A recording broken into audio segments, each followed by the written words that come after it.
Hello, मी कीर्ती थोरात. ह्या जगात प्रत्येक माणसाचं एकच स्वप्न असतं की आपल्या परिवाराला उत्कृष्ट आयुष्य कसं द्यावं. प्रतीक जोशी यांचंही हे स्वप्न होतं. कष्ट करून लंडनमध्ये सॉफ्टवेअर इंजिनिअरची नोकरी लागली आणि लंडनमध्ये पहिल्या दिवसापासून स्वप्न होतं की हे जग जे मी बघतोय ते माझ्या परिवारानेही बघावं आणि कधी एकदा मी हे आयुष्य माझ्या परिवारासोबत जगावं. असं म्हणताना कष्टाला फळ मिळतं, तसंच प्रतीक जोशींनाही फळ मिळालं. 6 वर्षांनंतर मेहनत करून, पैसे बाजूला काढून, फायनान्शियल प्लॅनिंग करून शेवट तो दिवस येतो की त्यांच्यासोबत त्यांचा परिवार लंडनला राहणार असतो. भारतामध्ये त्यांची पत्नी डॉक्टर कोमी व्यास ह्या उदयपूरमध्ये असतात. आपल्या वडिलांचा कॉल येईल, आपले वडील आपल्याला घ्यायला येतील आणि आपण आपल्या नवीन आयुष्याला सुरुवात करू. आणि शेवटी तो दिवस येतो. 11 जून 2025 ते आपल्या परिवाराला घ्यायला लंडनवरून भारतात येतात. त्यांचं खूप वर्षांपासूनचं स्वप्न पूर्ण होणार असतं. परिवार घाईघाई सगळी पॅकिंग करतो. नातेवाईकांना भेटून निरोप घेऊन भारतातनं लंडनचं वन वे तिकीट काढतात. सरदार वल्लभभाई पटेल अहमदाबादच्या एअरपोर्टवर हे पोहोचतात. 1:30 वाजता आपल्या विमानात बसतात. सगळ्यांना बाय बाय म्हणण्यासाठी फॅमिली ग्रुपसाठी एक शेवटची सेल्फी काढतात आणि भारताला शेवटचा गुड बाय म्हणतात. फ्लाईटमध्ये बसल्यानंतर फ्लाईट टेक ऑफ होते. Air India 171 Ahmedabad to London. आता बघता बघता त्यांचं अनेक वर्षांचं स्वप्न, अनेक वर्षांची मेहनत राख होते.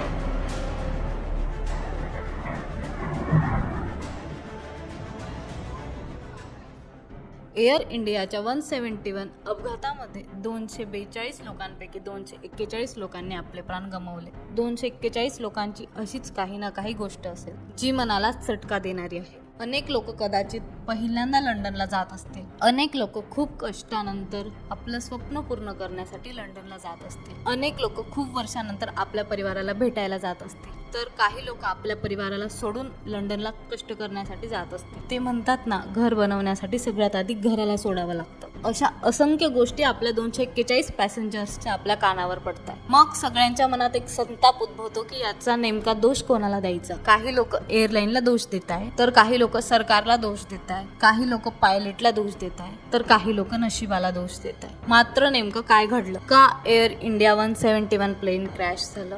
आजच्या व्हिडिओमध्ये आपण हे जाणून घेण्याचा प्रयत्न करूया. लंदन जाने वाला एयर इंडिया का विमान उसके थ्रस्टर में दुर्घटनाग्रस्त हो गया।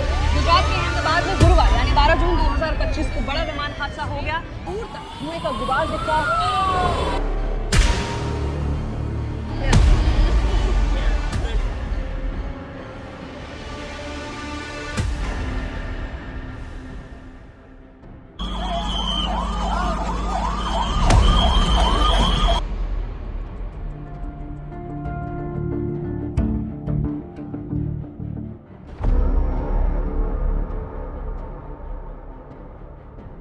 आयुष्य खरंच अनप्रिडिक्टेबल आहे. तुम्ही कितीही आयुष्याची प्लॅनिंग केली तरी आयुष्य तुमच्यासमोर कधी काय आणून ठेवेल हे सांगूही शकत नाही. 1:30 वाजता सरदार वल्लभभाई पटेल आंतरराष्ट्रीय एअरपोर्टवरून एअर इंडियाची जी 171 फ्लाईट आहे ती लंडनसाठी टेक ऑफ होती. ती नुकतीच अहमदाबादला दिल्लीवरून आलेली असते. तेव्हा काही प्रवाशांना विमानात अनयुजल गोष्टी आढळलेल्या असतात. मात्र एअर इंडियाचं एक रेप्युटेशन आहे म्हणून लोक त्याकडे दुर्लक्ष करतात. ही फ्लाईट अहमदाबादवरून टेक ऑफ होते 1:38 मिनिटांनी. मात्र 1:45 मिनिटांनी ह्या फ्लाईटचे जे कॅप्टन आहेत ते मेडिकॉल देतात. ATC इमिजिएट रिस्पॉन्स करतं, मात्र त्यांना कॅप्टनकडून काहीच रिस्पॉन्स मिळत नाही आणि बघता बघता ही फाईल टेक ऑफ घेतल्यानंतर अवघ्या काही मिनिटाच्या आत जमिनीवर जाऊन क्रॅश होते. क्रॅश झाल्यानंतर अग्नीचा मोठा गोळा दिसतो आणि याच अग्नीच्या मोठ्या गोळ्याने प्रवाशांचे प्राण घेतले असणार अशी खात्री आहे. जे बघताय त्यांना पटते. या फ्लाईटमध्ये 12 क्रू मेंबर्स आणि 242 प्रवासी असतात. त्यापैकी 241 लोकांना आपले प्राण गमवावे लागतात. एक जो वाचतो सीट नंबर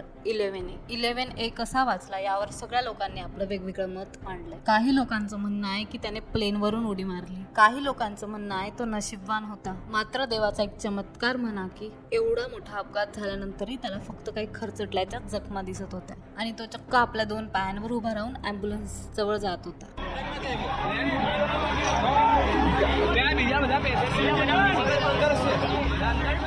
दैवी चमत्कार किंवा नशिबाचा खेळ म्हणा, एकाचा प्राण वाचला, पण त्यामध्ये असंख्य लोकांना आपले प्राण गमवावे लागले. आता अनेक लोक ह्या सगळ्यांचा प्रायमरी दोष पायलटला देतात. ते आपण जाणून घेऊया. या फ्लाईटचे कॅप्टन असतात सुमित सबरवाल. यांना 8000 तासांपेक्षा जास्त एक्सपिरियन्स असतो. त्यांच्याबरोबर को पायलट असतात क्लीव कुंदर. त्यांना 1000 तासांपेक्षा जास्त फ्लाईटचा एक्सपिरियन्स असतो. नेमकी काय चूक झाली या फ्लाईट सोबत, चला टेक्निकल डिटेल्स जाणून घ्यायचा आपण प्रयत्न करू. फ्लाईटचा डेटा आणि रनर डेटा असं सांगतो की maximum barometric IT lead of 625 फीटवर ही फ्लाईट पोहोचते. विसरू नका, सरदार वल्लभभाई पटेल राष्ट्रीय विमानतळ समुद्र सपाटीपासून 200 फूट वरती आहे. 625 फुटावरती ही फ्लाईट पोहोचल्यानंतर फ्लाईटचे दोन्ही इंजिन फेल झाल्याची शक्यता वाटते आणि 475 फूट प्रतिच्या गतीने हे विमान पृथ्वीच्या दिशेने यायला लागतं. सगळ्यात पहिली गोष्ट जी आहे ती या सगळ्या ऍक्सिडेंटचं रहस्य उघडू शकते, ते म्हणजे विमानाचा ब्लॅक बॉक्स. ब्लॅक बॉक्स ही एक अशी युनिट असते जी विमानाच्या टेलमध्ये असते, म्हणजेच विमानाच्या शेपटीमध्ये असते.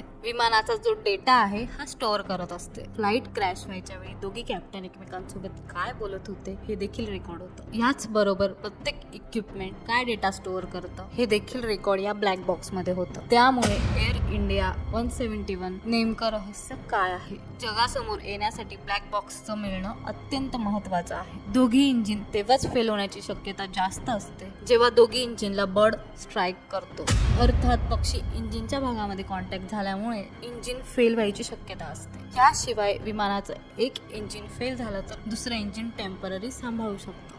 त्यामुळे पायलटला सिच्युएशन हँडल करायची ट्रेनिंग आधीच दिलेली असते. मात्र दुर्दैवाने फ्लाईट टेकऑफच्या वेळेस जास्त व्हलनरेबल असते. मात्र या क्षणी जर दोन्ही इंजिन फेल झाले तर रिकव्हरी करायचा चान्स फार कमी असतो, कारण अवघ्या काही सेकंदाच्या आत तुम्ही पृथ्वीवर कॉन्टॅक्ट करता.